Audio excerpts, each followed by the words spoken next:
Yeah, hello and good evening to DeFiChain Tech Talk on the 21st of October 2021. DC, good evening. How are you tonight? Hi, Mark. Fine. Perfect day. Really great. Still a special setup today. Your background is not the known one. Not the So normal one. Yes, we had to everything a bit improvised tonight, but we wanted to bring you the latest and greatest of the development around the updates for the new hard fork. So we said, let's do that even if I'm not in Singapore tonight. We brought a couple of guests. I think it's our largest tech talk that we've ever had this yes, year. yes, So we have to juggle with all the people who are coming on the show tonight and all the screen shares. So guys out there, if something doesn't go 100% smooth, please yeah, my apologies up front already. We're gonna try to do our best. We've got some limitations with the software, but I'm sure the content is far more important than to have a perfect setup tonight. I would yes, say we jump right in and introduce all our guests tonight. yes. Let's do The that. Let same. me see, where are they? So they are all hiding here on the next scene. Here they are already. Good evening, gentlemen. How are you tonight? Hey, good to see everyone again. Hey, Hey, so cool to have you. So we've got on the bottom left corner we've got U-Zyn. Everybody knows U-Zyn, of course, already. Then we've got in the middle on the lower row Fuxing. Fuxing is not the first time here as well, so he's like kind of a famous face in DeFi chain already. And then we've got more or less one of the newer additions. We've got Prasanna. I think Prasanna is your first appearance here tonight, right? Yeah, this is my first one. Thank you so much, Mark. Cool. So excited to be on the show. So happy to have you on. You've been in the last Twitter space Twitter space. with Yusin already, where we discussed the EVM, and I think you made a really great impression and good entry there already. But having your face on the show is really awesome, guys. I think you brought a lot of updates. I'm sure you are super freaking busy the last weeks and months to get everything on the road what you planned long ahead with the next big hard fork and with stock token trading and loans and whatever is coming. So we really want to give you the stage. Uh, Yusin, maybe explain a little bit how you want the whole thing to go down tonight, that the people out there know what they have to expect and what they can focus on. sure. Yeah, hey everyone. Yeah, the team has been working super hard for the Fort Canning upgrade that we have been talking about for the last couple of weeks and maybe even months. We are getting closer and closer to the date, so it's just perfect that we have this tech talk today, and we're gonna talk a bit on that. So with me today, we have uh, I have a Prasanna with me. So Prasanna is leading the blockchain engineering, and he's gonna cover the progress and how the testnet has been going. As we also seen that quite a few of the community members have also been testing loans and decentralized token on testnet as well. So that's really encouraging. And thanks for testing. And with some luck, I think Prasanna is gonna show us some live demo on testnet. Let's see how that goes. Um, yeah, so we're gonna have so that's the first segment, and the second segment we'll have Fusing talk about products to give an updates on wallets and DefiScan and Light Wallet. Or how it's gonna look like, and what kind of what kind of plan are we looking at for the loan, and how does it work, and all that. And on the third part, I'm gonna quickly talk about Ticker Council. I think a lot of the community members have been asking, so how does Ticker Council work? What does it actually do? And so I'm gonna cover a bit of that. And then the last and final segment, which I think is the most important, which is Q&A. So we're gonna really focus a lot of that in this show. So keep the questions coming. Lord Mark and DZ help us to collate those questions as well, and we'll take them. So we hope that we can answer all the questions tonight. Not tonight here in Singapore, but yeah, so we can hopefully clear everyone's questions on Fort Canning and decentralized loan Okay, and stocks token. sounds good. Yep. So a lot to discuss. So we're gonna focus about on an hour. Most likely we're gonna overshoot slightly, but let's try to keep it crisp and exciting. And yeah, who wants to start? Then we try to change the scene and jump into the next setup. Prasanna, you gonna start with your part? Yeah, I can take it away from here. Okay, thank you, cool. U-Zyn. Let's Yeah, jump over to your screen share and see. So Fuxing is still here. Fuxing is in the background. We didn't drop him out, but we cannot display him right now on the screen. But he is still here. Cool. yeah, sure. Thanks. So before we start, I think U-Zyn sort of covered. There's been a great deal of work that has been going on. I think the team has been working really hard. But I also want to thank the community members there because I think even though our testnet has been breaking over the entire last week, people have still been testing that, making sure that they provide us feedback. I know it can be very, very difficult to test in this early stage when things are breaking, but they really appreciate the help that they are doing. So with that, I think some of the quick updates on the progress is testnet has been it's been resetting over the last week, but loans have been stable in testnet for the past 2 days. But the testnet explorer is completely out, so people who are looking at the testnet explorer might see completely random blocks there and then it's not working. That's something that we are fixing, but it'll take a couple of days before it's on the right chain. Because since this is a massive upgrade, I believe that right after the DEX introduction, this is probably the next very large upgrade that we are doing. So testnet explorer is going to take a few days before we can get that up and running. Meanwhile, it's all going to be on the command line. On the command line, the loans part has been working perfectly well. So yeah, to start off with that, I think we just go a short walkthrough on what the loans are, how to actually use it in the command line. Hopefully, not a lot, except for the developers. I think everybody else will want to wait for the UI, which will happen shortly as well. But Fuxing will cover more on that. But meanwhile, for people who want to test, just want to give a very, very basic overview on what the loans are. Okay, so I think let's go ahead and get started. All right, so I have DeFi running. I apologize if the text is very small, but what I'll do is I will just go in, see if... Okay, so I think this is probably not going to be very visible for everybody, but let me quit this, start everything from scratch. Okay, so... Right, so this is DeFi testnet. I think most developers will be able to identify this. I'm just starting it out. And all right, bingo. So we have it up and running. So let me just check DeFi CLI and get block count. So let's see where, okay, I believe that's one of the more later blocks. All right, so for loans, I think the most preliminary concept that we have is everything that you want to do with loans, you're going to first create a vault. So the vault is sort of the defining boundary on where your collateral loans, everything is going to be. So nothing beyond the vault. It's the walled garden beyond which your loans will not pass. And any collaterals that you have on your addresses will not be affected at all. So the first basic steps are you create a vault, and then once you create the vault, into the vault you deposit whatever collateral that you want to have, and then based on this collateral, now you can take out loans and you pay back. Everything is going to be, all of it is going to be based on the vault. So that being the very foundations of it, let's actually go ahead, create vault, but I'll pretend that I don't know anything about it, and so I will do the help. Okay, so help is going to come up with a bunch of different things, and let's say, for developers out there, let's just do vault.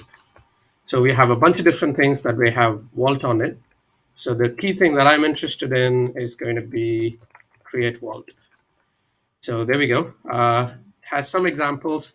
I think because of the screen constraints, it's going to be a little bit tough to go look at all of this, but we can probably skip all of that for the sake of the conversation.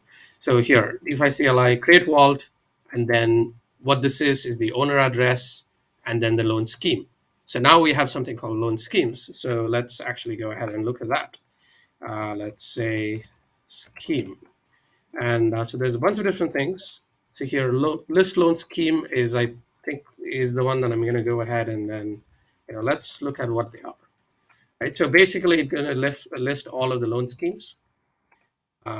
So let's try that. Okay. So what we have is we're seeing a bunch of different loan schemes, which ID and then the min collateral ratio is the collateral that you need to have, the minimum that you need for taking out the loans. Anytime it goes below this collateral, your vault will go into liquidation. And then the collateral pot, whichever is, as long as it satisfies the collateralization ratio, everything else will be taken out, and then they will be auctioned. And then people can go bid on that auction, whoever wants to buy the rest of the collateral. So that's a very basic fundamentals of it. Here you can see what the minimum collateralization ratio is, and then the interest rate for this particular scheme.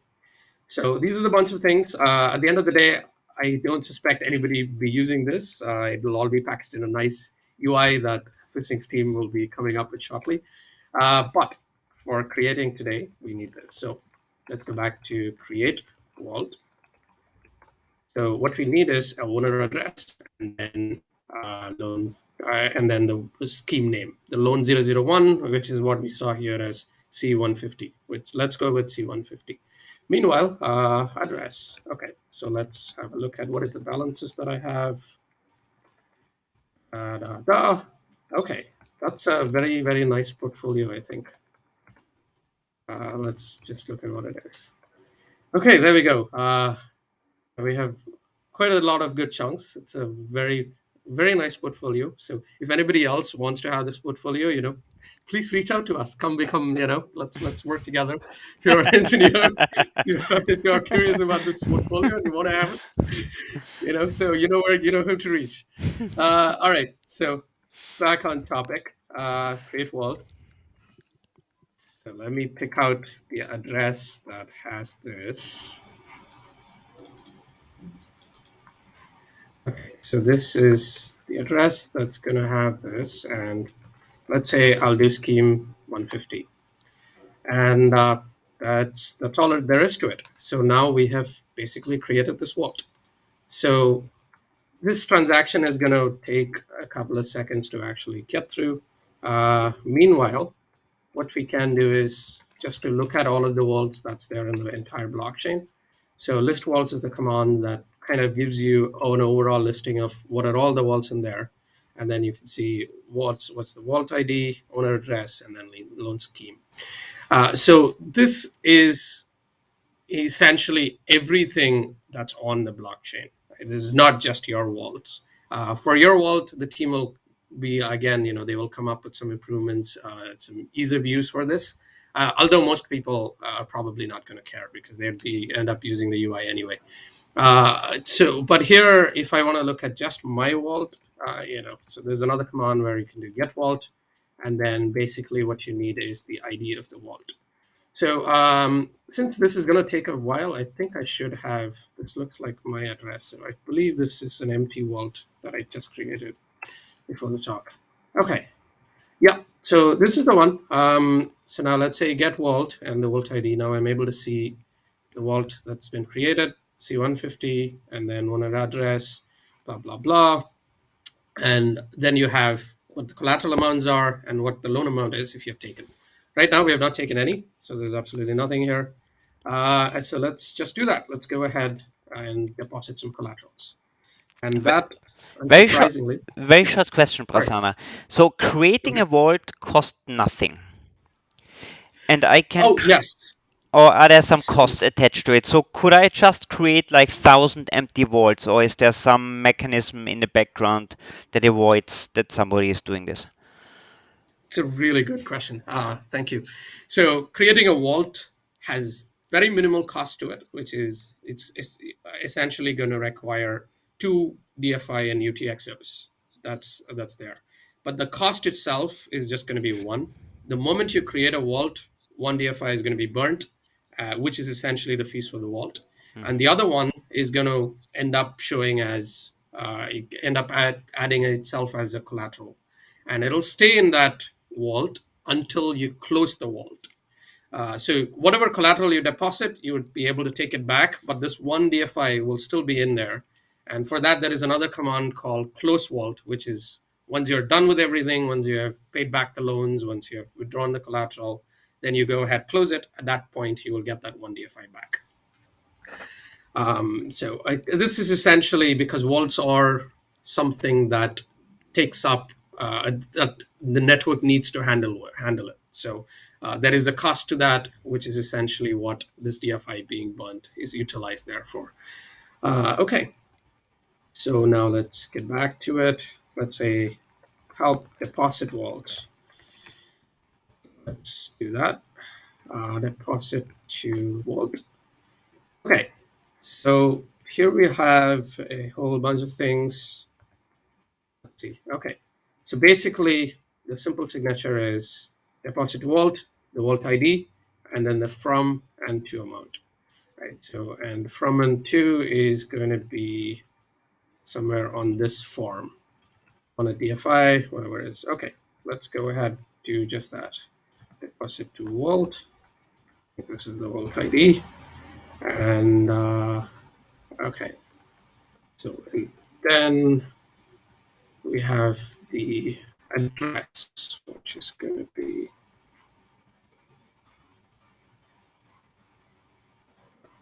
okay. So that's the address, and now let's do the. So all I need is, let's do 1000 DFI. Okay, and that's about it. So now we have to wait for this transaction to actually get done. And the way that you usually do it, people can use their get transaction to see where it is. You can also just have a look at the vault itself, or get vault that we did. Okay. All right, so that's the collateral amount. Now, I can't actually go and take a loan at the moment until this transaction actually goes in. Meanwhile, we could probably just look at, so get vault is the one, and then, you can have a look at some of the other ones, which is what we'll be using is basically take loan, which is again going to be very similar, the vault ID, and then 2 is going to be, which address do you want to take it to, and then it's going to be the final amount. It's going to be fairly straightforward. And take a loan, then that means immediately right after that transaction is done, you will end up getting the loan in the particular address, and then you're good to go after that. You can deposit to the pool, which actually comes down to, we can also have a look at, let's say, list pool pairs, see what are the things that are actually in there. In Testnet, we do have a bunch of different pools. So this is for Facebook and the USD.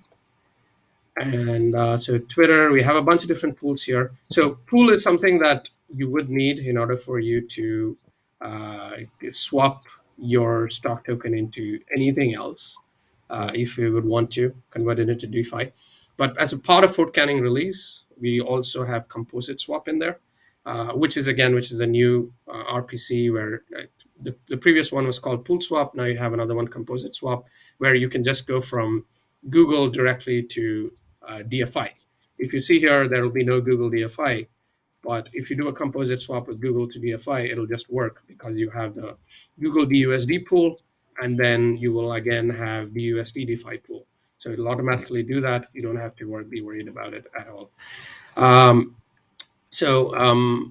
Now coming to DUSD itself, what DUSD is, the decentralized USD token, whose value is always going to be on 1. This is the DeFi chain's What we currently have is the USDC or USDT, which is something that everybody's aware of what they are, comes from the other ecosystem, and it's backed, but these are purely decentralized. So people can take loans on the USD and then put it into the pool, and that's an economy that can keep regulating itself in a completely decentralized manner.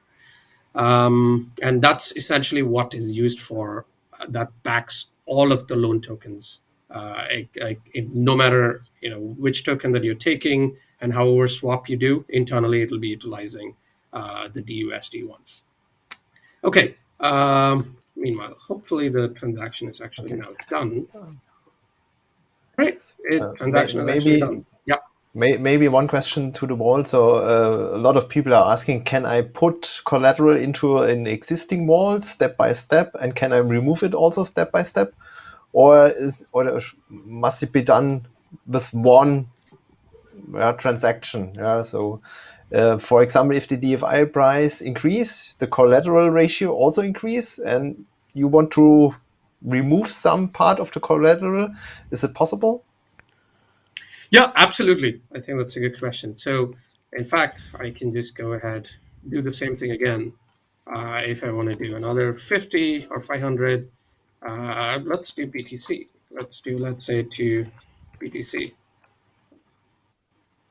Okay, so now here comes the interesting part. So whenever you have a vault, that's the main condition, which is 50% of the vault is going to be DFI. Yeah. Right. So Too much long BTC. as you maintain, as long as you maintain that, you can take out anything else that you want that's not already locked in loans. As long as you don't have a loan which that collateral is already being utilized for, you can withdraw it back. You can keep depositing as many times as you want. There is no restriction on it. Even after you take a loan, you can continue to deposit collateral and take back the excess, whatever you're not using. Hopefully that answered the question. Okay, so now we have about okay, so we have about 1,000 DFI in there. So now I need to deposit BTC. Now I actually, this is a very ad hoc demo. I actually don't know what the price of the pool pair currently is.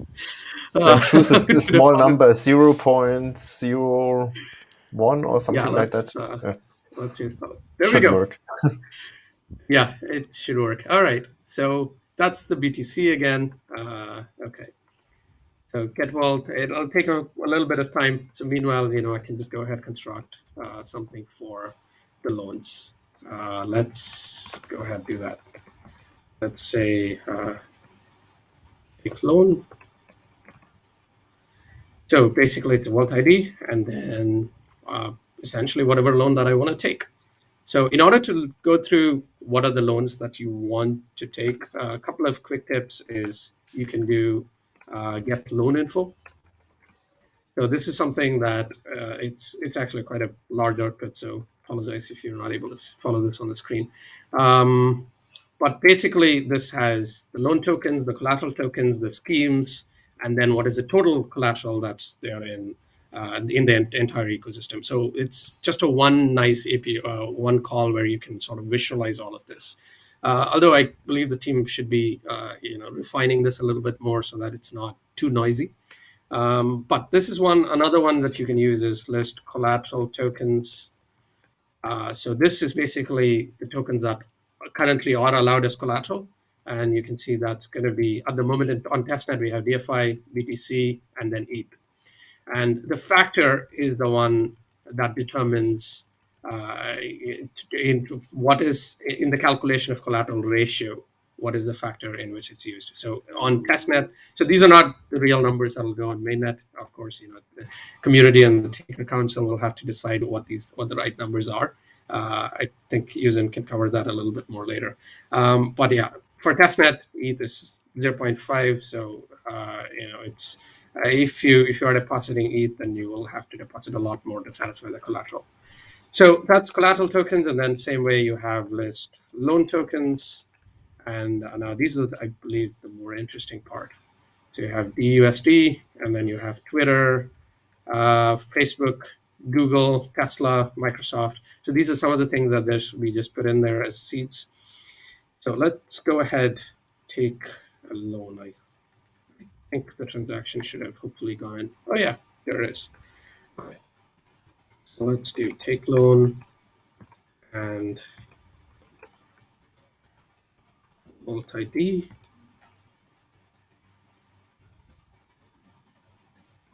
Let's do amount. Okay. So, all right. Any suggestions on what we want to take? Something within 1000 DFI. 1000. Some Google, one Google. Okay, I think that should be. Let's just do 0.5 just to be safe. All right. I think on Google should be there. I'd say yeah. Perhaps right after this, I can also go say how the prices are that we can look at. Okay, so there we go.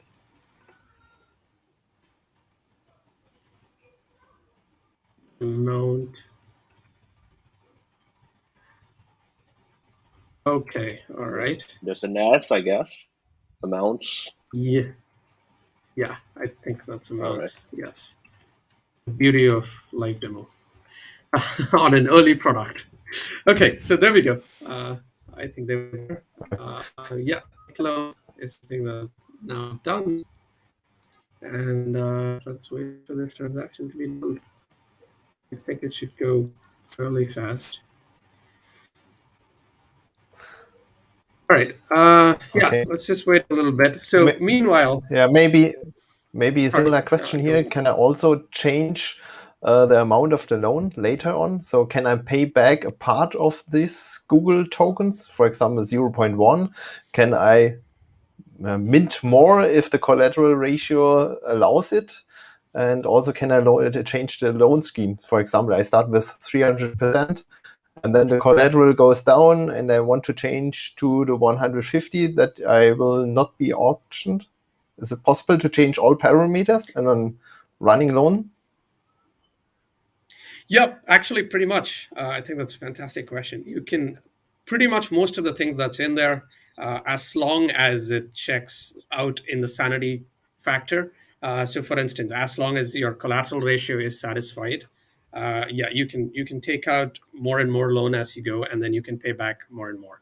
So loan schemes change exactly the same thing. As long as you have the sufficient collateral for it, you can go ahead and change the scheme. And if you are going from a lower collateral to higher, you need to put it in there, make sure that collateral is there, and then switch it. If you're going from higher to lower, then at the end of the day, your interest is going to increase after that. You just end up paying back more. But yes, you can do that at any point in time, unless and otherwise your vault is in liquidation. Then a lot of these things are sort of paused until those are gotten out of it.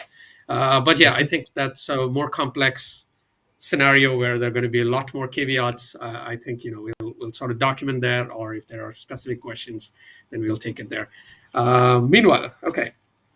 So there we go. We actually have loan is done, and yeah.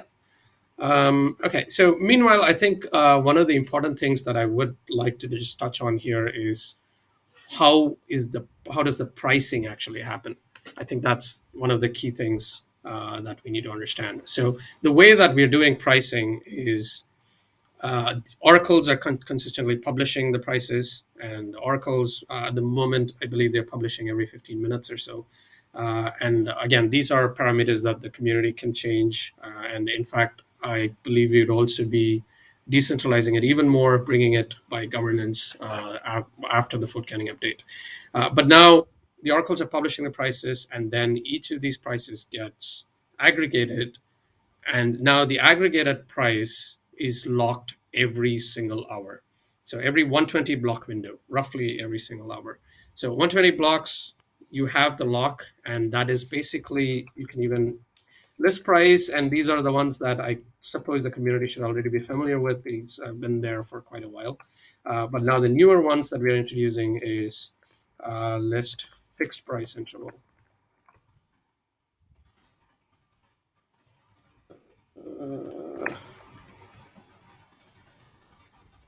Fixed interval prices. That fixed interval price. Okay. So here one of the things that you can actually see is, so the active price block, this is the one where it gets locked. That's essentially where the current pricing is. And then this is the next price block, which we'll get to in a minute. So now what you see here as the price, active price, is the one that was set in the block that's active during this period. The next price is something that we already know in advance as to what will be set during the next 1 hour block. So these are, I think this is a small difference in how the rest of the markets work as to how it's on the blockchain. Here, we have introduced the concept of active and next price, primarily because we've been trying to solve, okay, what is some of the biggest challenges people have been facing with loans and crypto market itself.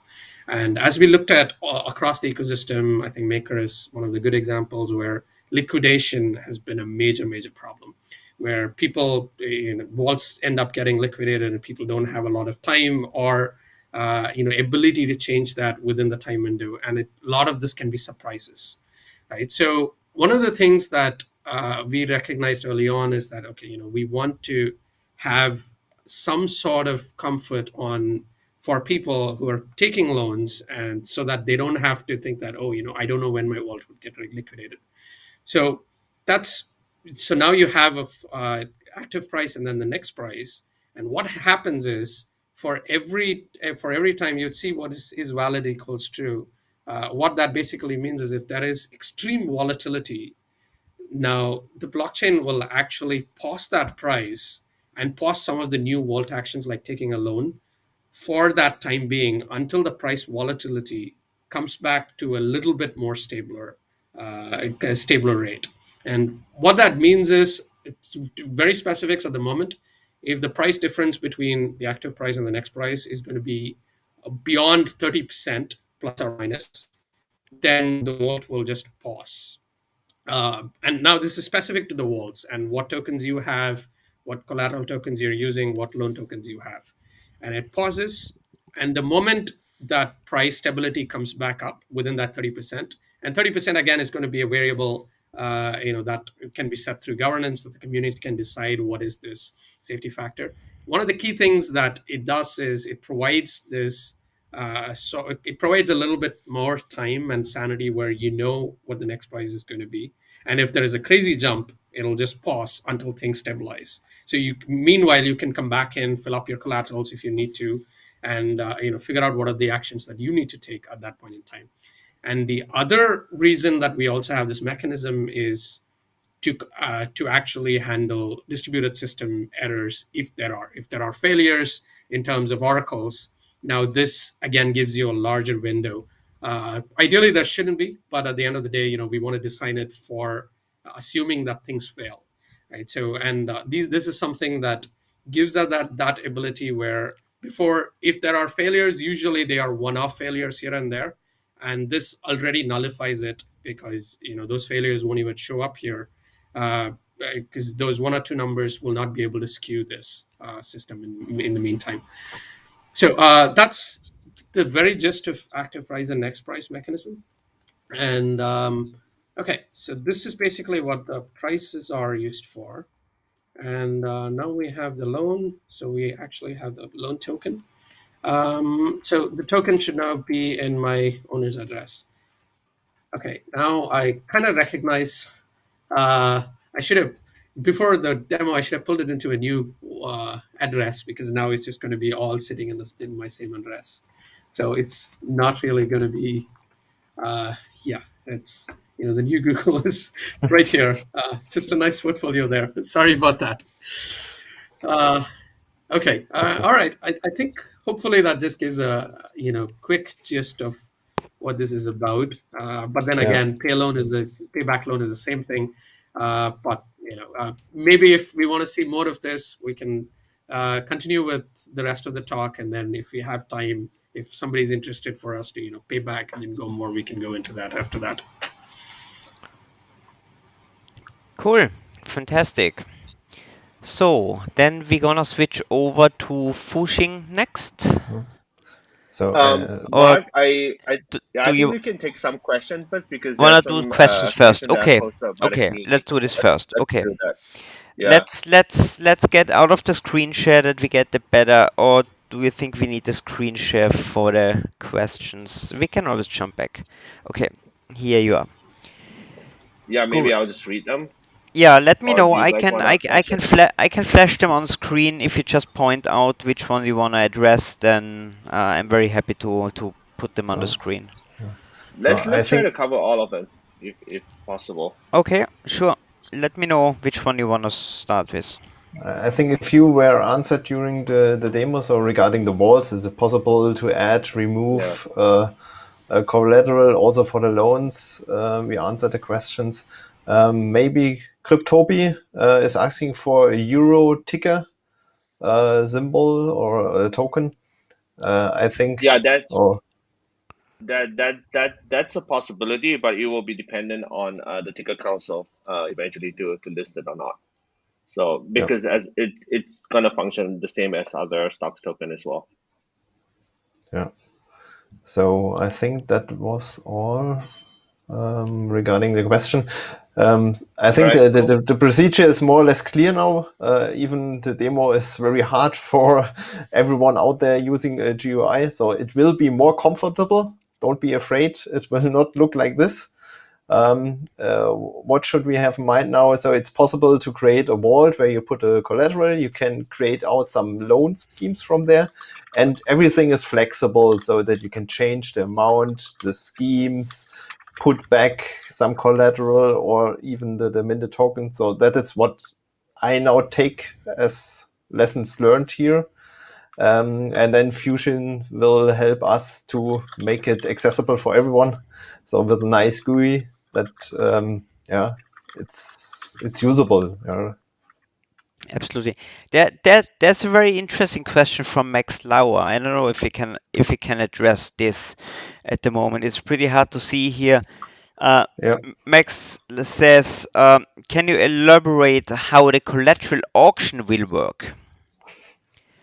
Because we heard a couple of times already, it could be that you are under collateralized and it's gonna be auctioned off. What's the procedure behind? How can we assume that this is gonna happen? I think we can take that at the ticker council section because I do have Okay. a part of the document to cover that. Yeah, Okay, so that we can perfect. save a bit Good. of time. Then we put it back to a later stage. Okay. So, Good. what are the questions? DC, do we see something that we want to cover now, or is this all stuff that we can discuss later then? The rest is not on the topic of the current loan and walls. Okay, fantastic. So I would shift to Fusion. To push it? And Okay, good. Then let's go over to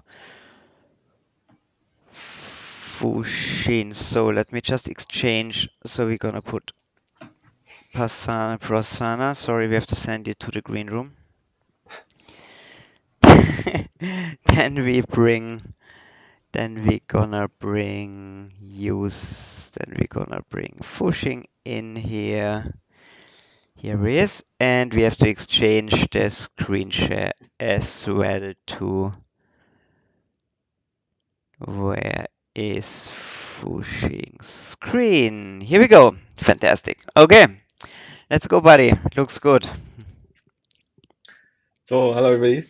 So this is October. So I guess this is the October edition of the DeFiChain product. So this week covering wallets, DefiScan, and loans. So how does loan looks like on the GUI side?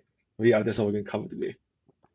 But I think the first thing that I really want to talk about is DefiScan. So I think especially the last few weeks, we're going a lot of iterations upon the DefiScans. We finally have a home page. We finally start showing transaction in details. So now we can actually sort of see how each tokens move, how each HTLC get created, how each transaction move, how each pool pair transaction travels from. So this is what DefiScan was created for, and we are sort of approaching that target and always continuously trying to iterate to a better scan of what DeFiChain is about. So recently we introduced a homepage which will be iterated upon, and when the decentralized loans actually comes in, we are going to features how loans will look like and how different vaults and different collateralization rates looks like. on different loans that different users within DeFiChain actually took out. And within the transaction page itself, we also start viewing individual transaction details. So currently, I think we have more than 19 transactions covering from pool liquidity, account-to-account movements, and different various aspect of the DefiScan. So yeah, and also search functionality. So I think saying all this is not really helps, so which is why I actually prepared sort of a demo. So the demo, it's sort of covering what I meant by this kind of updates, because it's hard to really see them unless I actually show it to you. So we have the block page, we have the scan page. So now you can actually search, let's say I want to look at the Genesis block. So we can do that. And you can see the Genesis block. So now all of the transactions can sort of backtrack all the way to Genesis. So one of the transactions that we have actually in our DeFi space. So we have the UTXO layer, and essentially we have the accounts layer, basically the state management. So you're looking into set Oracle data. So how does the Oracle data comes in, and how does the Oracle data enter into the ecosystem? So with that, how does the loans price, when taking out loans, how does your vault price, which Oracle influence the vault price? So now with the transaction ID itself, and you can actually see the Oracle setting the data that ultimately influence the aggregated data of that loan. So that is for set oracles. Then after that, for next we have actually the pool swap. So this so you can actually see during this transaction that happens October 21st, which is quite recently, you can see that someone do a pool swap from DFI to LTC with a max price. So now you can see that. Then you can see someone adding pool liquidity. So pool liquidity has been added from this share into DFI into a BTC share with this ratio. And now you can see account to account transaction. So from to an amount being moved from the account to account. You can even see, so it's not just for DFI. So let's say we have a BTC being moved, you can see, and also you can actually look at when someone say that this transaction ID, you can actually see like the movement between the transactions. Yeah, and even masternode creation, you can see this masternode being created with 20,000 DFI being logged in. Yeah, I think the last one, sort of the HDLC. So I think ultimately what DefiScan is about is actually like scanning the idea of what is actually happening in the blockchain. So a transaction comes in, but a transaction is always linked to the previous transaction and always linked backwards. So the ledger continuously change back to the Genesis chain. So let's see the HDLC, you can actually click on the HDLC transaction to look at the submit HDLC transaction. So someone offered this and someone got claimed. Then you can obviously go back to see the offer transaction and see someone making the offer for that current offer, and the offer itself is then created by this offer, which is for 1 BTC and the expiry of 3,000 blocks. So that's DefiScan. So ultimately, that's where we're going to, and how we are going to iterate towards that idea of ability to see the entire DeFi chain ecosystem within one page. But yeah, so that's it for DefiScan. Moving on is DeFiChain Wallet. So where are we today? So DeFiChain Wallet, which was released today, so we added the unified DFI layer. So what this means is we simplified the UTXO and DFI auto conversion. We also introduced the biometric authentication since the last time we spoke, and also like an in-app knowledge base of roughly what DFI is about and how to use different features within DFI. So constantly trying to listen to what the community says and trying to improve upon the app and ultimately make the whole DeFi chain experience easier to use as we progressively improve on the features. But I think all this doesn't really shed light on what you're going to look at, but so which is why I'm just going to jump straight into the centralized loan. So what Prasanna has been trying to share for 40 minutes essentially could be compressed down into 10 screens. So that is the idea of building products. So blockchain is difficult to understand, especially when you look at the transaction ID and look at how everything moves within the ledger. But the product side, we try to make it easier for you to understand. So within this 10 set of screens, it's briefly going to describe the experience that you will take on when you use the decentralized loans on the DeFiChain wallet.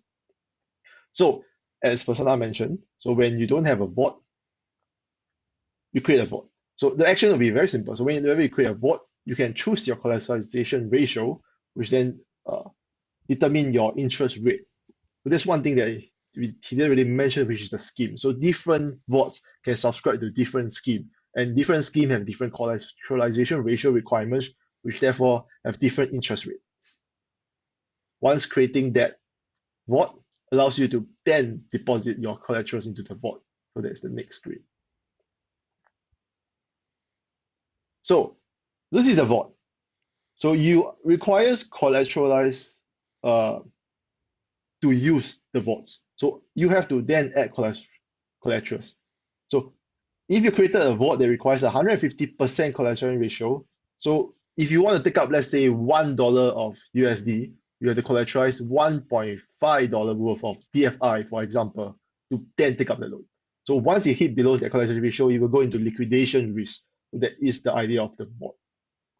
So let's say you want to add 1 DFI and 1 Ether. So the action will be very simple. We'll just be entering the amount. As long as you have the amount within this wallet, then you can continue and create a transaction and broadcast that transaction in the light and in a seamless way.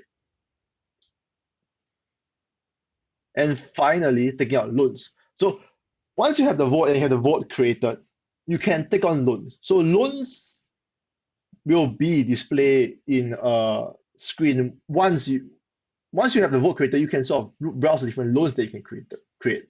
And obviously, each wallet itself can have different vaults. So you might want to have different vaults for, let's say, one vault you want to use it for 150 collateralization ratio. And another one you use it at 200% collateralization ratio. So you can have different scheme, and then your different vaults can have different scheme and different factor.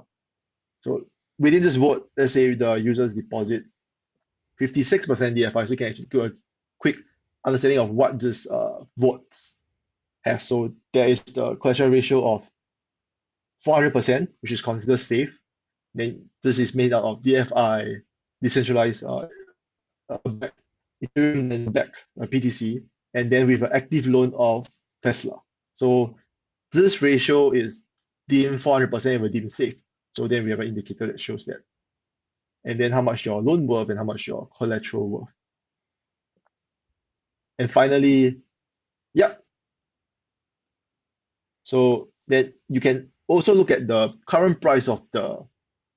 So as Prasanna said, that each moving window in the decentralized loans has a 1 hour moving window. So we sort of implemented this design that Prasanna mentioned, which is, so this is the current price now. And when you click on the next price, what will your collateralization ratio looks like in the next hour? So you might want to then, let's say, add collaterals or remove collaterals or prepay loan or borrow more. So as you can see, you can add collaterals, repay back the loan, borrow more.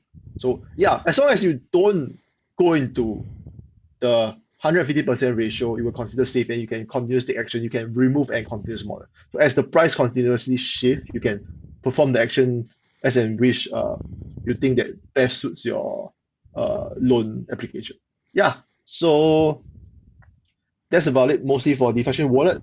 And the loans, I mentioned that it won't come out to support the full node desktop wallet. However, once you take out the stocks on, once you take out the loan itself can be then deposited to the pool pairs, which is the decentralized exchange. So on the Lite wallet and the desktop wallet itself, the moment we have it out, anybody can trade decentralized Tesla stocks. So yeah, so that will come pretty soon. So the stocks trading itself will take place on the existing DEX that we already created on both full node desktop wallet and the Lite wallet. So we are looking at somewhat of a mid-November timeline. We already started building the UI as the protocols has started to stabilize and testnet testing has undergo. So yeah, we're looking at somewhat estimated timeline of maybe mid-November. Yeah, that's about it for DeFiChain and products. Great. So a lot of people like the UI. So I have now a better feeling what the loans and walls looks like, not the command line thing, which is really hard to understand. But it looks awesome. It's great. Looks nice interface. Everything more or less self-explaining. Great. DC, I see this pattern, right? They play this always very, very smart. First, last time they let U-Zyn play on the command line. Now they do let Prasanna do the hard work on the command line. Then Fuxing comes in like the knight in the shining armor and says, "Guys, don't worry, we've got you covered. We built you a nice UI. It's all gonna be so easy." I see a pattern there, absolutely. So maybe one question from the chat just right now. Yeah. You mentioned that on the desktop wallet, the loan will not be available. The question now was, DEX is available, yes. Will it also be possible to liquidity mine on the desktop wallet if I buy the tokens? Yes, so you can do that. So because the DEX is built on the same DEX that we have, so we don't need to introduce any new features on the loans on the desktop wallet. So yes. Fuxing, short question. You said when you showed the different vaults and you said this vault is considered as safe. So are there kind of tags that tell you this vault is safe, this vault is not safe, this vault is super dangerous? Are there different criterias how they're gonna be tagged? Yeah, so right now we are designing, especially in the sense of highlighting at-risk vaults and moving it up. So whenever you look at your vaults, so obviously what I'm saying that the DefiChain wallet will support this experience. On the DefiScan itself, we also will support this idea of looking at your own vaults. So you don't have to open your app. You can actually look at it from a decentralized perspective directly on, like, let's say, a phone that is not connected to private keys. Then you can actually actively monitor that vault and see the ratio and see whether you are at risk. This same API will be then exposed to anybody that want to build application on top of that. So if, let's say, you want to monitor your collateral ratio and get a daily update, someone can just use the API that we're going to be exposed pretty soon to then just send you a text message. So yeah, the community can develop however mechanism they like above the decentralized loans. Understand. Okay, cool. Yeah, so I think Telegram bot is coming for everyone. 100%. Cool. Good. So much more insight. Fine. So what's next, U-Zyn? Last part. Your part? All right. Okay. Yep. So let me try to take this quite would- quick because it's been quite a long session. You Yeah, need I'll a share my screen as well. screen share Yep. as well. Okay, let me try to go back here on the screen share. Then we're gonna exchange the screen share here.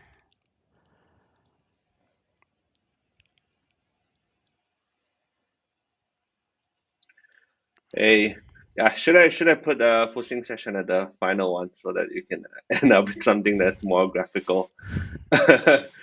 Yeah, so okay, so today I'm going to talk about ticker council. I mean, it's a question that a lot of people have been asking about it. So we're going to share this document afterwards. But so ticker council was part of the DFIB that was put in, I think, a couple of voting rounds ago, maybe like 3 months ago, something like that. There's a link here. The key idea is that ticker council is interim, so it's not meant to be permanent. It's only there for us to get it going, and then for us to understand the economy and how it behaves, and then we can the eventual goal is to bake all of these in to be run by Masternode, so that ticker council doesn't have to manage this. So yeah, so if you want to see a bit on that, it's on here. So 2106. So in June we've put this in. Yep. So just a quick recap as well on what Prasanna and Fuxing is covered on how loan, how decentralized tokenization and loan works on DeFi chain. So on loan part, to start a loan, you're gonna open a vault and then you're gonna select the loan scheme. and then you can then add collateral. So DFI, Bitcoin, USDC, and USDT will be the initial ones. And DFI has to be more than 50% of total collateral's worth, just like Prasanna demonstrated just now. Yeah, and you can then take loan in any of the loanable tokens. So yeah, also known as loan tokens. So DUSD will be you can also take out DUSD as well. It's a stable coin that's always worth $1, and you can also take out other loan tokens as well, like Tesla, like Gold, and other tokens that it supports. Yeah. So on liquidity mining and DEX, this is basically it's gonna be using the same DEX as we have today on crypto. So users can participate in liquidity mining on DEX to earn reward. Yeah, and the rewards will be similar to the DEX of today, just pay out every single block, and the pairs that are available will be DUSD to DFI, and then any other loan token to against DUSD. So one example is Tesla to DUSD. On how you can get the DUSD, you can either take out loan, or you can also just, if you have DFI, you do not want to take out loan because loan incur interest. You can actually also just buy it off the DEX itself because there's a DUSD and DFI. You can just purchase it directly. The same thing as with Tesla. So if you do not want to take out loan with Tesla, you can also just buy it off the DEX as well, and then you get USD and D Tesla, and you can actually just start staking on liquidity mining and earn rewards that way. So a bit on DEX reward. There's also a DFib that covers that. So all of these has been kind of like planned accordingly for us to get to this stage. So we allocated a block reward for decentralized tokenization. So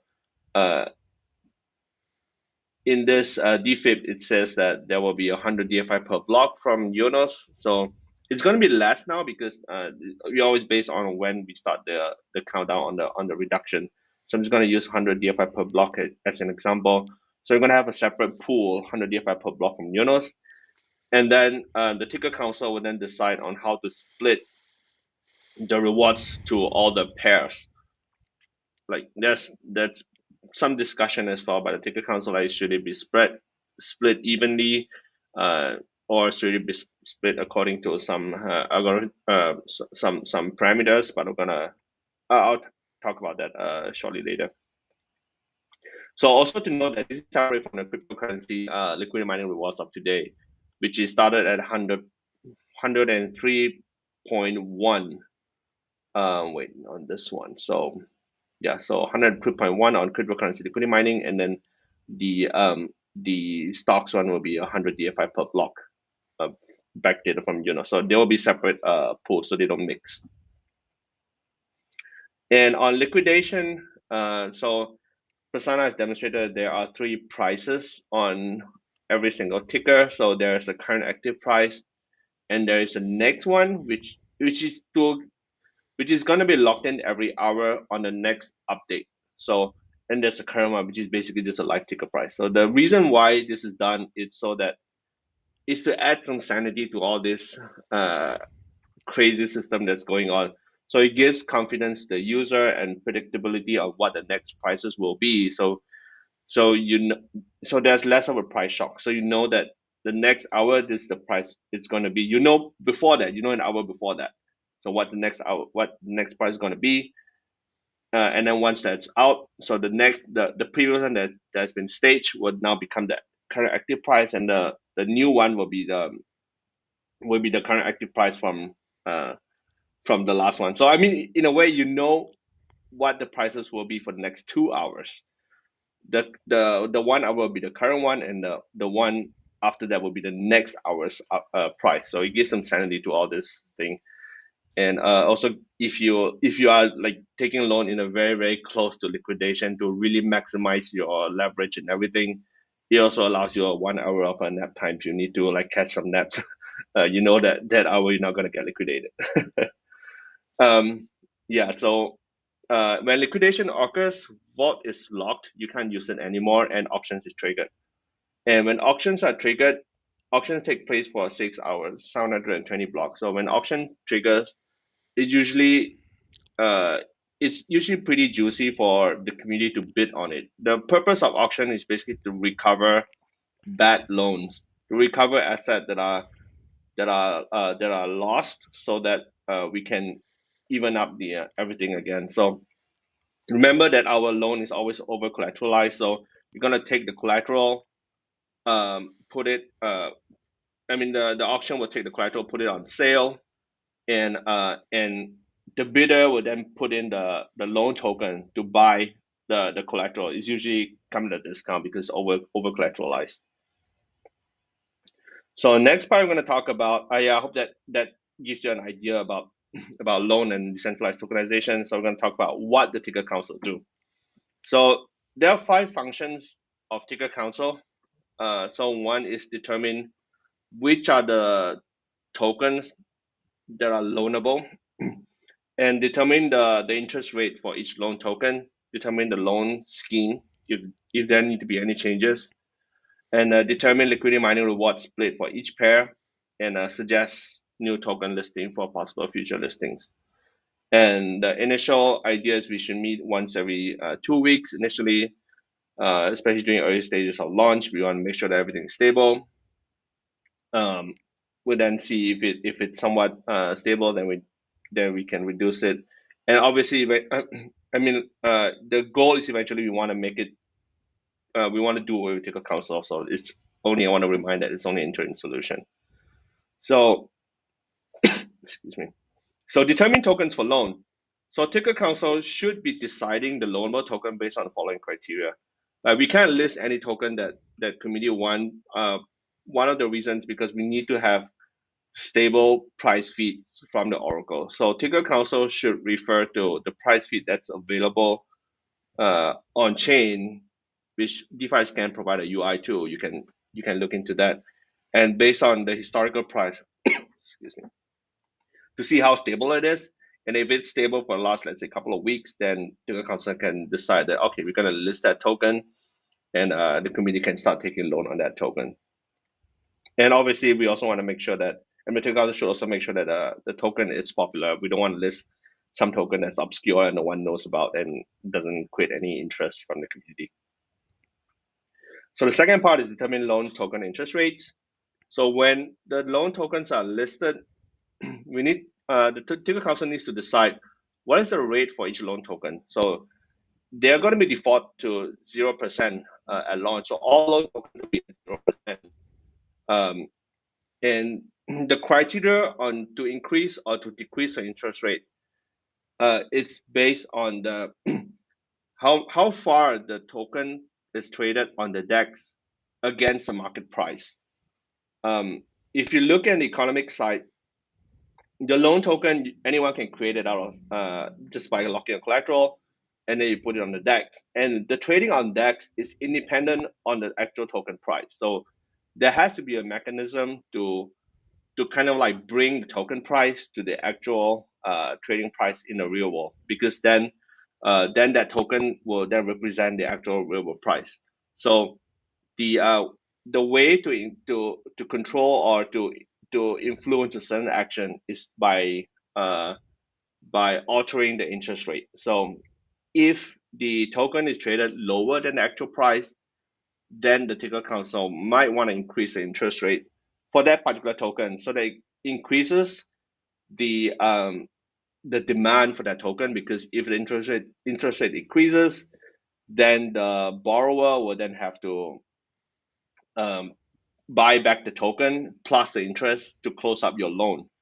So that increases the demand and also decreases the attractiveness of taking out loans. And so if you want to put in liquidity mining, like initially, if the interest rate is so low, everyone's gonna say, okay, we don't have to buy the token from the index because I can just lock in DFI, lock in Bitcoin, I get to mint this token. So why would anyone buy from the DEX? So the interest rate is the one that discourages you from always minting. So you would have to decide, okay, should I buy or should I buy from the DEX? So this will be the determinant factor for the Ticker Council to decide if a loan token's interest rate should be increased or decreased. And for this, you can think about this as a micro interest rate for each token. Maybe one question from the community here was also, how is the DEX synchronized with the external markets? Yeah, because it's independent, you mentioned, and we as the humans has to do it. We have to do arbitrage trading, and the overall control mechanism are the interest rates, where you can control if there are more minted or more bought on the DEX, and that's how it will work, hopefully. Yep. Thanks, DZ. Yes. Yeah. So it will be determined by ticker council on altering the interest rate to encourage a certain market reaction. I mean, if you look at this, there's a possibility of putting it in a feedback algorithm to kind of like take the price feed and then take the DEX price and then just alter the interest rate automatically. There has been some protocols on the larger DeFi space that does it. There has been some risk as well that's involved in that model, because the DEX is you can easily manipulate the DEX, because you can just do a larger trade and then influence a certain direction, and then therefore it triggers a certain reaction by the algorithm. So human is actually a bit of a, especially at the early stage, we need to understand how it works first. So human would actually be the one that's a bit safer. And I also want to point out that a lot of these are inspired from MakerDAO, which until today, I mean, they've been launched for many years now, and probably the most stable one out there in this model.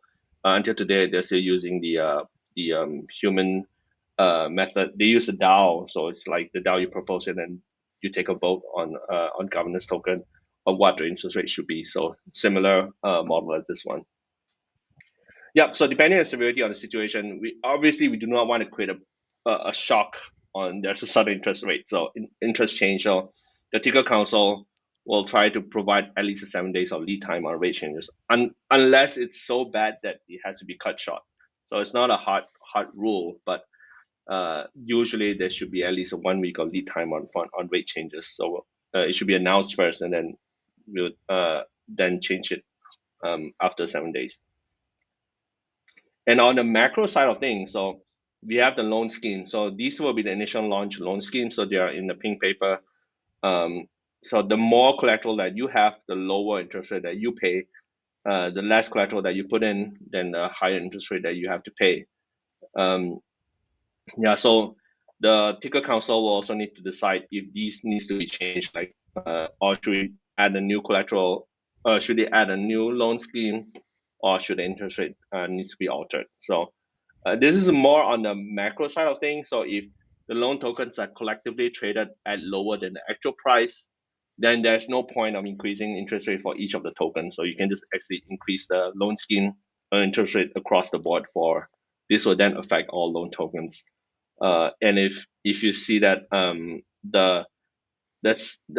there's so little interest on minting token because the interest rate is so high, then you might want to lower it as well to increase the effectiveness of minting tokens again. So you always have to play around with this interest, and for MakerDAO, so there's always interest rate changes along the way. It's not really that frequent, but there are interest rate changes along the way.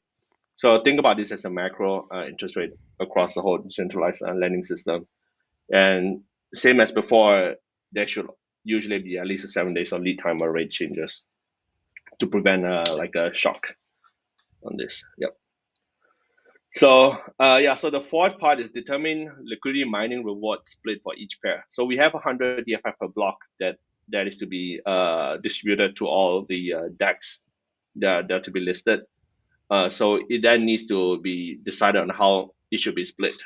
So the ticker council will also decide on how it should be split.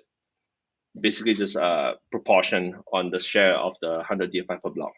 So it will loosely based on implied volatility of each ticker, because we obviously, like, if it's highly traded, then probably the reward should be higher. And if it's a more stable one, then it should be less, because we don't need that much liquidity for a token that's super stable.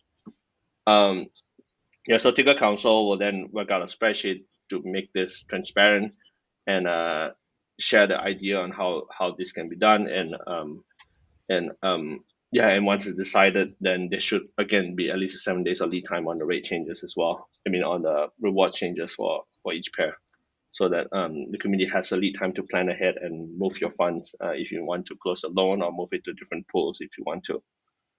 Yep, and the final one is suggest new token listing for possible future listing. So there have been a lot of requests from community members as well, what the community wants.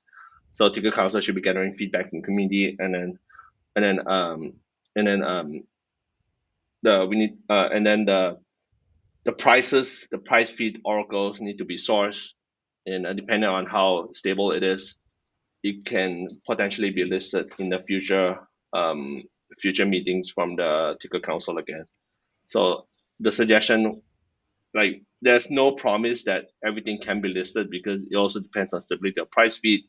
If it's something that's so subjective, let's say like a price of like a fine wine, for example, there's no stable market, then it's going to be hard for us to have a stable price feed from multiple sources. So it needs to be stable and needs to be able to come from multiple sources to make sure that they are widely agreed by the market as a price of that token. Yep, that comes to the end of my document. Let me take any questions.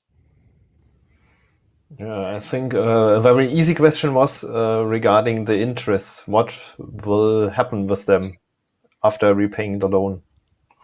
Will yeah, this great be question. burned? Yeah, great question. So when the interest, when the interest are paid back, they will be burned. So they will be converted into DFI. So if you take out a loan of Tesla, and you have to pay back the interest in Tesla, and the original principal amount will be destroyed because that's the amount that you take out when you repay back, they will be destroyed. But the interest part will be swapped automatically on the DEX into DFI, and the DFI will be burned. So all of these will be trackable. And DZ's dashboard, I'm sure, will be able to show all this, how much is being burned. I will check it.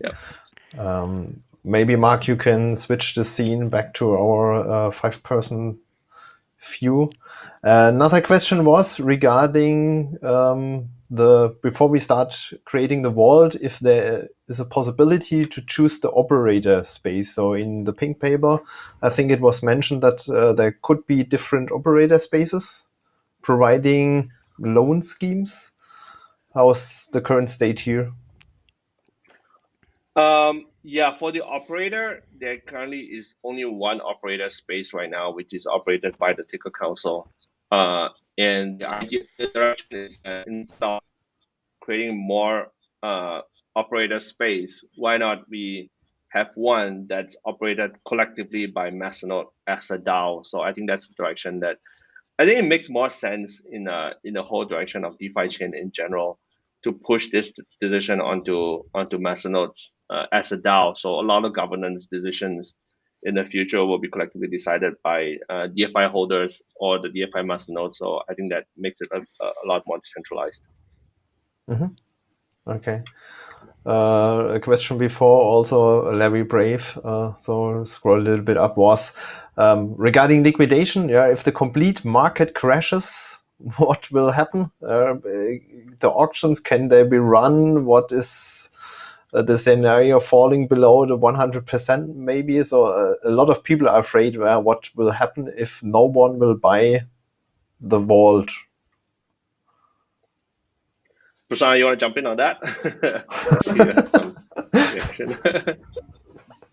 Yeah, at the end of the day, I think the whole economics it's the free market economics at the end of the day, right? So once if such a scenario were to happen where you're talking about everything sort of crashes, then one, that's a very highly speculative scenario, but I'm happy to still walk through it as well, because I think it's important to kind of think through that exercise, right? So but like let's assume that happened, right? So now all the vaults are going to go into liquidation. Okay, so now what happens to that? Now there is a free market. Now people can go buy that, and as time goes by, it's on a more and more discounted price, right? And it's very unlikely, I would say, that it happens in such a way that like everything crashes. That does not make sense, right? So everything to completely crash, because something has to go up, right? That's it. The overall free market economics has to balance itself.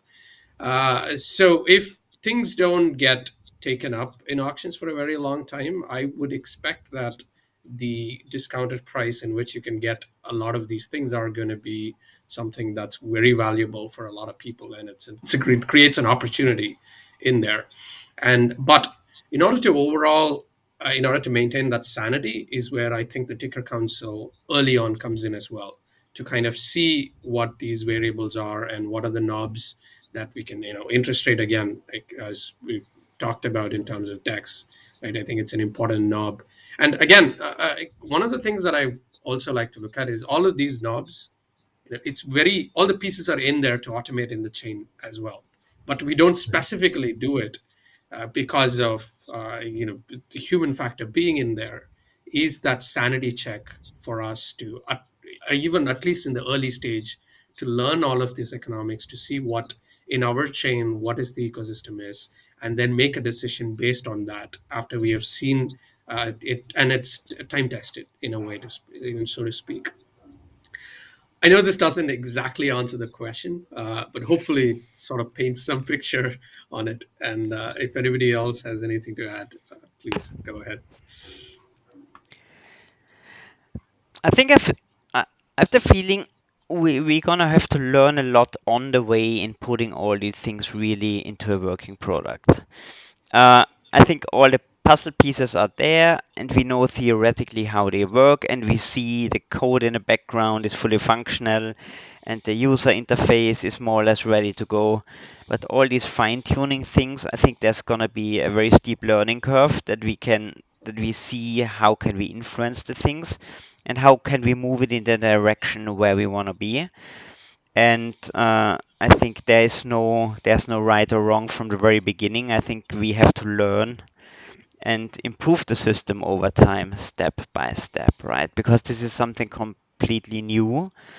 And I don't expect to. I mean, guys, I've got highest expectations, and you've got my highest trust on all these things. But I think we're just gonna have to make adjustments on the way and see how we can influence it and push it in the direction where we think it's the right way to see. How do you see this, U-Zyn? No, yeah, that's precisely. We have to take this one step at a time. So we build all the pieces now, build all the mechanics, and we have to see how it behaves. And that also helps to drive the next part of the evolution. We want all these on chain, because when it gets fully on chain, it's out of our control. Like no one, it's out of ticker council control. No one's able to control it.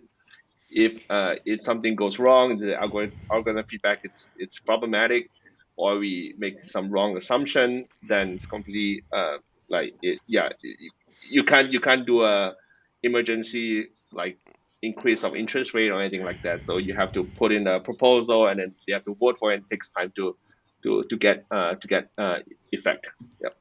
Absolutely, and that's why I think this intermediary stage before we go all fully automated, fully on-chain governance, this is going to be a very crucial part where we have to learn a lot, and then to put everything in place that it then runs really like kind of flawlessly after. And that's Like one great example I wanted to add is that, like, for example, like DFID voting and the CFPs, we have run that for multiple voting rounds now, and we know very confidently how it works and how it behaves in the community. So that will definitely be the first part of on-chain governance that will be baked in on the next updates on DeFiChain. So even on-chain governance, it will be incrementally more and more decisions and more algorithm, more and more decisions that can be baked into the consensus part. But obviously, like for example, like CFPs, all of that is so it's so clear now how the process works. So it will be started with that, and then as the technical council also see and the community understands how the loan works, then more and more of that decision can also be baked into the on-chain governance as well. Yeah, that's a very good example. But it took us about a year, right, to really become confident with the CFPs and all the process in the background. So I think everybody has to give us also now a couple of weeks, a couple of months to be more confident with this new product before we can let go and send it out into the space and make it fully automatic. I think that's very important. It cannot happen just tomorrow, right? Yep. Exactly. Okay. Maybe one last question, not related to the assets and loans, which is coming in the community several times, also on the news show. What's about the atomic swap? Any No idea. updates? Any status information? Is it Fuxing? coming in future? Yeah, so as much as I want to push it out early, but we only have so much resources. So I think especially we wanted to focus on the decentralized loans. So actually we moved too much of our resources to decentralized loans that we don't have much progress since the last time we spoke. Yeah. So the trajectory is the same. So like whatever we said, like how we're going to build it is the same. I think most of the communities you can actually see the transaction. People to use like CRI, but the CRI is hard to use. Yeah. But it's not as easy as it is to build the UI. So we're taking a bit more time on that. So, but it will come in future. So your working is just a priority issue. Yeah. So you moved it a little bit back. It will be a very important component because I think what makes the DeFi chain ecosystem is we have the DEX to swap. But the ICX provided another way for you to swap outside of the DeFi chain ecosystem directly with the decentralized like Tesla. So that will come, but we were going to work on that right after the decentralized loan. Yeah, because I think most of the resources was just focusing on that. Yeah. So once we move into the decentralized loan release, then and the desktop light wallet release, then and moving to the full node light wallet release, then that will come together when we push out the desktop release. Good. So long tech talk today, Yeah. 1.5 hours nearly. We never make it in 1 hour. That was Sorry, a plan. I wanna That was a interrupt a plan little that would bit. fail from the very beginning. Yes, U-Zyn. Sorry. It's, So I want to interrupt a little bit. I think there are some questions from the Twitter space as well. I want to get to them because I asked in Twitter if anyone Okay. wants to have any Okay. questions. So I just want to make sure I answer them as well. Wait, let me read the chat right now. So just want to make sure that we take on as many questions as possible. So Super Duper is asking about two product related. So will I be able to see how many tokens I buy when you do a DEX before a swap? And the second question is how can I delete unused address from my wallet? Maybe Fuxing, maybe you can cover these two. Sorry. So first is how when you use a DEX, how can I see how do I know how many tokens I get? And the second part is can I delete any unused address from my wallet?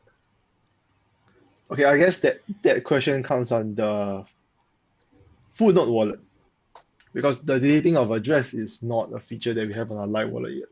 So yeah, so I don't have an answer for that because we wanted to focus more on the new tooling that we have to move to the new environment. So once we move to the new tooling, yes, the new address systems. Okay, this is actually very tricky. So if actually you look at the code in the address system, once you own an address, you can't really delete an address because it's part of your entire hierarchical keychain. So even if you want to delete it, but if there's a transaction that happens in it and fill up that address, it will still becomes part of your address. So the only way to actually delete an address in the crypto sphere is actually move to another mnemonic seed because that's how the mnemonic seed works. But about the DEX, so if you have saw our other repos, we're actually working on the product side to index the transaction of the swap at the exact price that happened. So especially when you look at automated market maker, you don't know the transaction until the transaction get added to the transaction block, and then the sequence itself determine the price. So we are working on indexing the price deterministically that happens within each transaction. Yeah, so that will come pretty soon, and that was already in the pull request that we created, but we just again we were so excited to work on the decentralized loan that we focused on the decentralized loan for the past few weeks. Yeah, thanks, Fuxing. Yeah, like the atomic swap is taking a little bit of a break right now because the goal is to get the client out for decentralized loan. Yeah, so on the Twitter space, I just want to quickly cover this. Sorry, this is quite long. Just want to make sure we cover all these questions. So Lucas is asked on Twitter, Lucas Osterheider. Hopefully, I don't read that name wrong. Yeah, how will loans and stocks token appear on the mainnet directly after the upgrade? Will they be directly available via GUI for the first few days, or only through CLI? So, so the idea is that after the hard fork is successful, the ticker council will start to convene, and then we'll decide on an initial listing of the tokens, but it should not be started before the GUI is ready, so that otherwise it's only like the developers or the more technical people are able to get them. So that's not gonna be cool. So it should be able to open up for everyone at the same time with the GUI wallet ready. Yep, and there's also a question on roughly the timeline. So I think Fuxing covered that on his talk, which will be on mid-November. That's the target right now for Light Wallet. So which means that we if the upgrade is successful for in the coming weeks, then the Light Wallet it's expected to be it's targeting mid-November to be ready. So we'll then start once the Light Wallet is done. Let me see. Yeah, I think that's roughly it, I guess. Yep. Hope I don't miss any questions.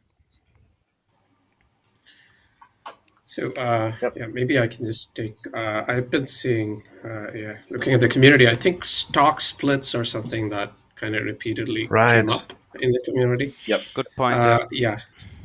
So the way that we've been thinking through that is, essentially we've been trying to. I think it sort of ties back into how we are thinking through everything else in terms of knobs that we can move around as we learn.